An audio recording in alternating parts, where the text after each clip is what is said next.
to look at the challenges that currently face Israel. And whether it is overseas in the Middle East, it's at the United Nations, it's in the halls of Congress, there is education and advocacy that must passionately be done every day. And I'm more than willing to host you any day. We need allies in this effort in all of those places that I described, all across the entire world, to understand the challenges that exist for the Jewish people in Israel and around the world, for the security of the state of Israel. And there is an effort by others who seek to undermine what we were working so hard for so long, and getting the facts out and passionately advocating for the cause that drives you here to Washington today is something that must never end. Right now, as we're here, college students go to class all across this country, being exposed to something I wasn't exposed to not that long ago. I went through kindergarten through 12th grade, active duty, 4 years active duty, college, law school. I never once experienced anti-Semitism.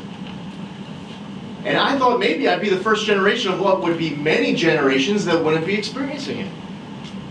Yet right now on college campuses from coast to coast, our college students are going into a classroom where not just one professor, multiple professors put up a map of the Middle East, and where it's supposed to say Israel, say Palestine.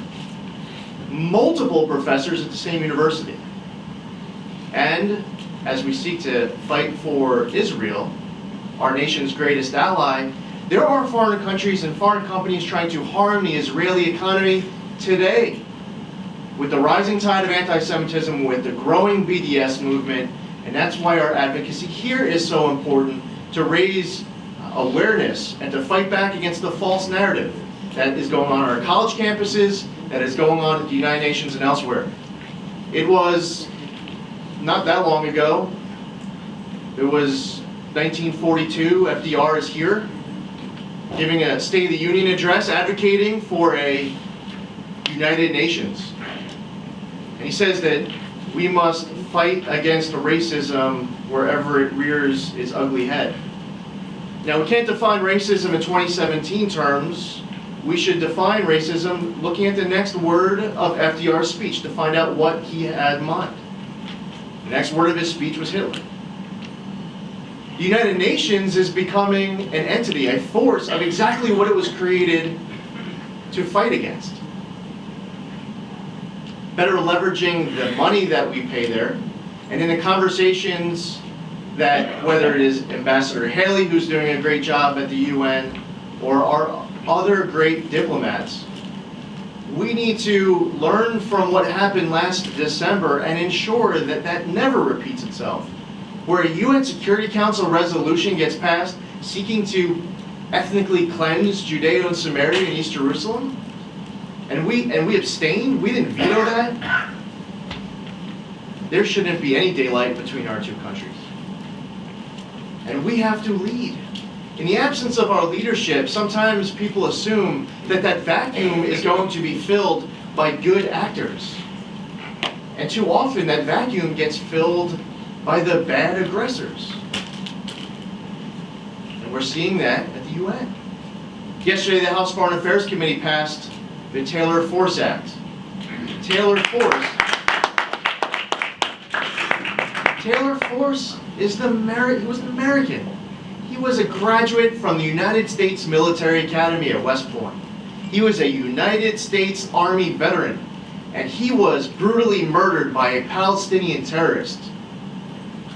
Right now, as a matter of policy, the Palestinian Authority incites violence and financially rewards terrorism. And I say that we should not provide $1 to the PA, not $1, to the Palestinian Authority as long as they continue to incite violence and financially reward terrorism.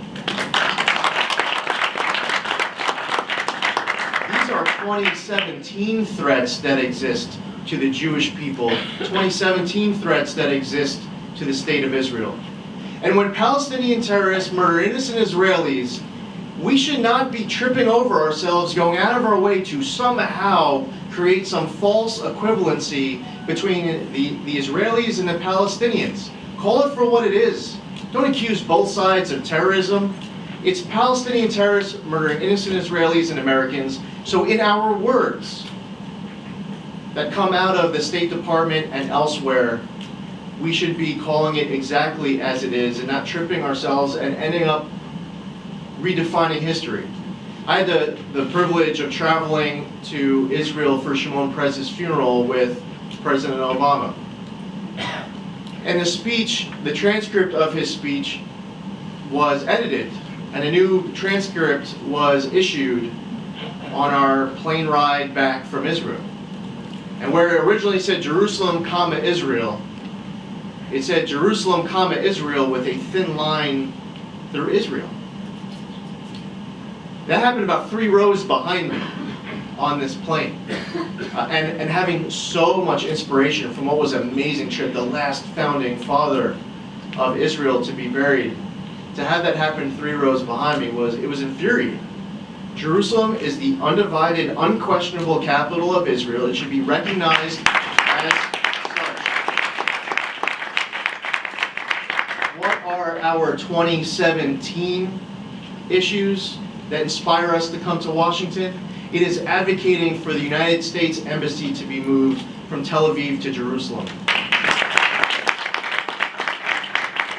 And providing the support that Israel needs to defend herself.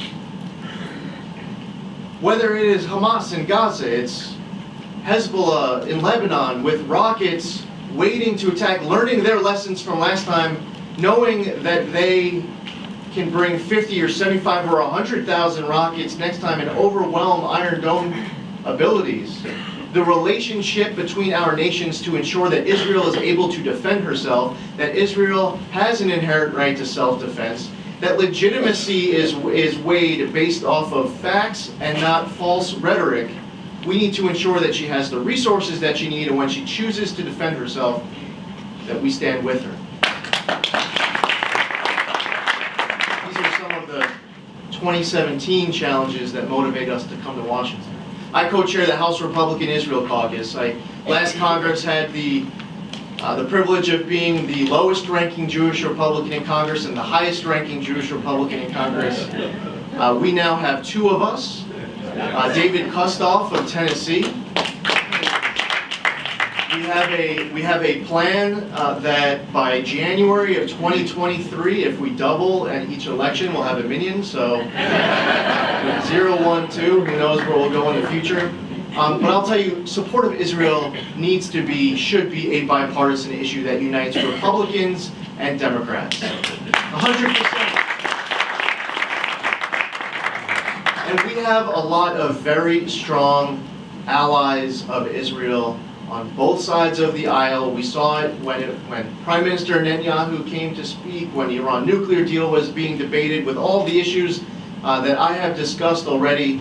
Working closely, side by side, with our colleagues on both sides of the aisle has been huge.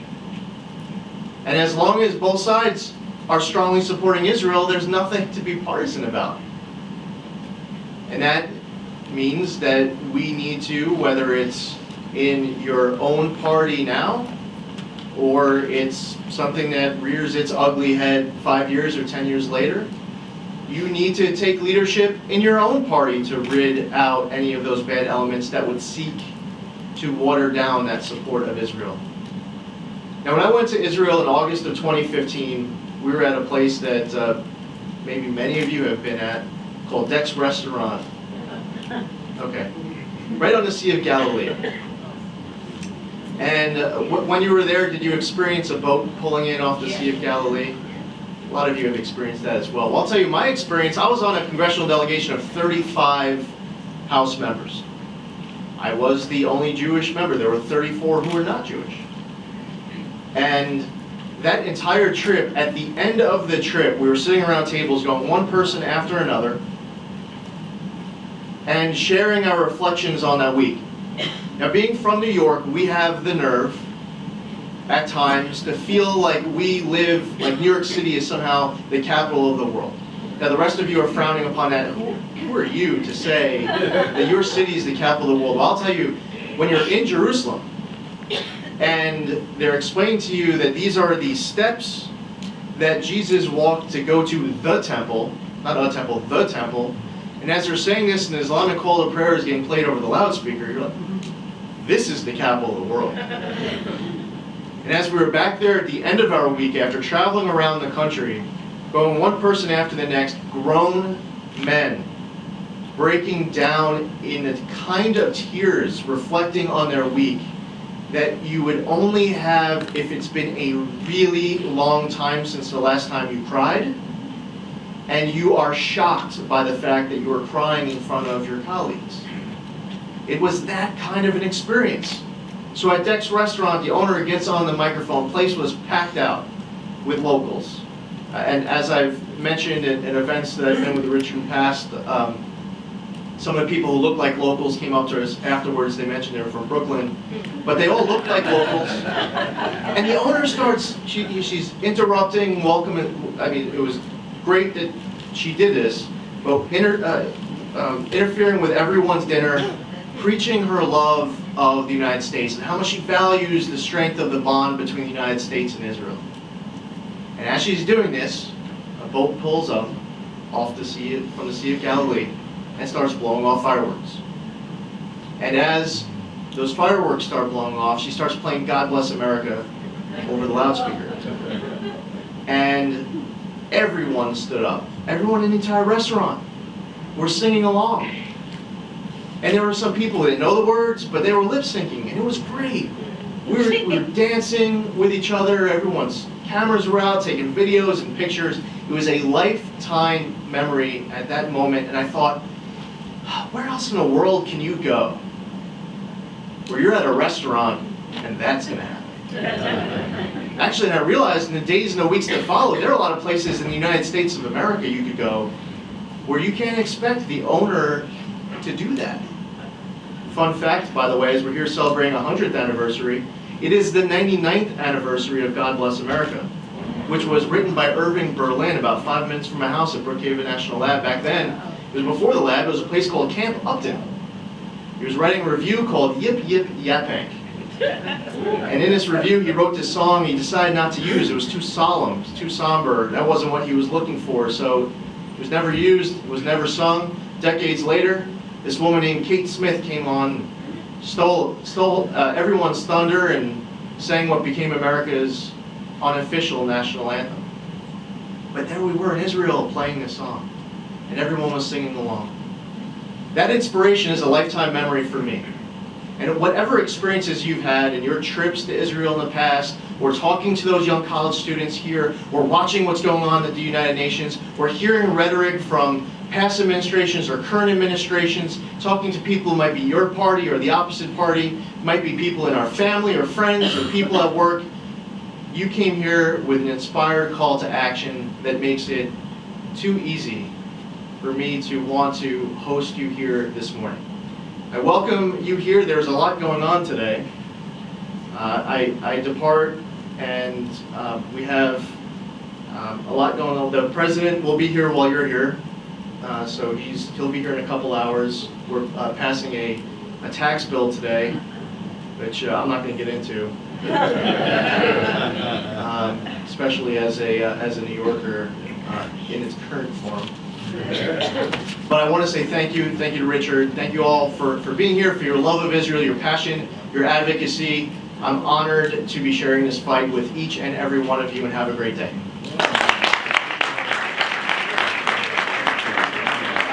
Congressman, as we're celebrating Balfour, Ilana Heidemann has a presentation for you. The book on the history of Balfour, and in 1917, when the Balfour Declaration was proclaimed to the world, they issued on metal press an incredible, in 2 languages, English and in Hebrew, a declaration of the letter, and we would like to grant one to you as a gift along with the informational booklet about the history of Balfour. Thank you, Congressman.